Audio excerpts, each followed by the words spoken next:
Shalom sahabat yang baik hati, salam sehat selalu bagi kita semuanya. Marilah kita bersatu di dalam doa. Kasih karunia dan damai sejahtera dari Allah Bapa dan dari anaknya Tuhan Yesus Kristus kiranya menyertai kamu sekalian. Amin. Firman Tuhan bagi kita pada hari ini tertulis dalam Efesus 4 ayat 32. Tetapi hendaklah kamu ramah seorang terhadap yang lain, penuh kasih mesra dan saling mengampuni, sebagaimana Allah di dalam Kristus telah mengampuni kamu. Alai gabenaba sarmahamu samahamu, aka parasi roha, masih sesa ado samahamu, songon panesani debata di dosa muna, di bagasan Kristus. Ramah seorang terhadap yang lain dan saling mengampuni. Dalam perjalanan kehidupan kita ini, kita diperintahkan oleh Tuhan untuk memiliki karakter yang baik dalam kehidupan kita. Sebagaimana firman Tuhan pada hari ini mengatakan kepada kita untuk memiliki karakter yang ramah seorang terhadap yang lain, penuh kasih mesra, dan saling mengampuni, sebagaimana Allah di dalam Kristus telah mengampuni kita.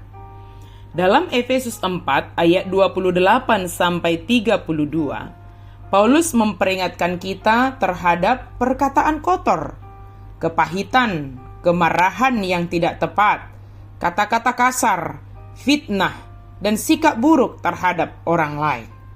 Dari beberapa yang dinyatakan ini, misalnya perkataan kotor, kepahitan, kemarahan yang tidak tepat, kata-kata kasar, fitnah, dan sikap buruk, ini semua berlawanan dengan yang karakter yang diminta untuk kita lakukan.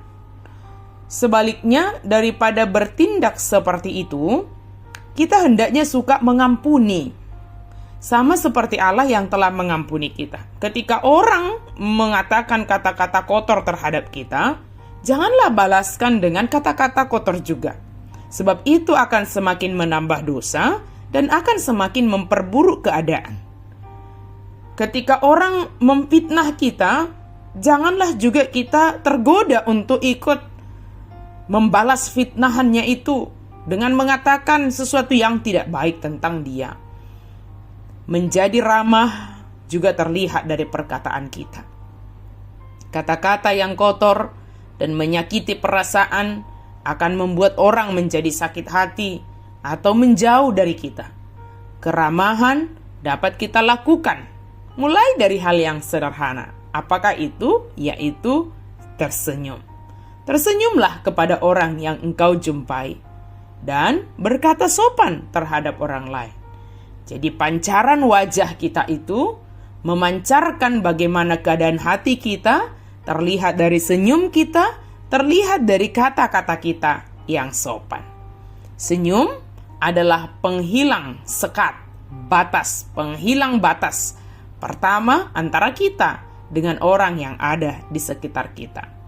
Ramah seorang terhadap yang lain akan menunjukkan bahwa kita mengasihi mereka, mengasihi orang-orang yang ada di sekitar kita, dan saling mengampuni sebagaimana Allah telah mengampuni kita dalam Yesus Kristus.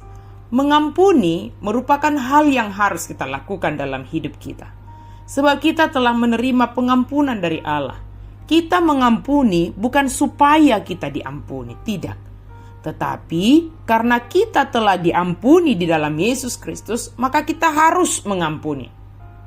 Pengampunan yang kita berikan bagi sesama kita adalah untuk membebaskan diri kita dari kepahitan, dari sakit hati, dari kebencian, dari dendam, dan hal yang tidak baik yang berada dalam hati kita. Kita menjadi bebas, kita menjadi sembuh ketika kita mampu mengampuni orang yang bersalah terhadap kita. Pengampunan akan menyembuhkan kita dan membebaskan kita dari ketertekanan hal-hal yang menyakiti perasaan kita. Dengan pengampunan dan kasih mesra yang ada pada kita, maka terlihatlah keramahan kita yang sesungguhnya terhadap orang di sekitar kita. Bukan keramahan yang munafik, tetapi keramahan yang benar-benar tulus dan didasarkan oleh saling mengasihi satu sama lain. Sahabat yang baik hati, jika ada orang yang mungkin menyakiti hatimu, maka ampunilah dia, kasihilah dia, dan bertindaklah ramah terhadapnya. Sebab dengan demikian akan menambah sukacita dalam hati kita. Tuhan Maha Kasih menolong kita untuk melakukan, terlebih untuk memiliki karakter sebagaimana yang firman Tuhan minta hari ini kepada kita. Ramah, tetapi keramahan yang sesungguhnya, bukan keramahan yang munafik, penuh kasih mesra, dan saling mengampuni. Amin, mari kita berdoa. Terima kasih Tuhan untuk firman-Mu. Kami sungguh bersyukur ya Allah, Engkau memberikan firman-Mu bagi kami, biarlah kami Engkau tolong, Engkau bentuk memiliki karakter sebagaimana yang Engkau berikan bagi kami. Tantangan-tantangan yang kami hadapi untuk kami boleh dibentuk memiliki karakter itu, biarlah kami senantiasa setia dan sabar, tekun untuk menghadapinya. Dalam nama Yesus kami berdoa dan bersyukur. Amin.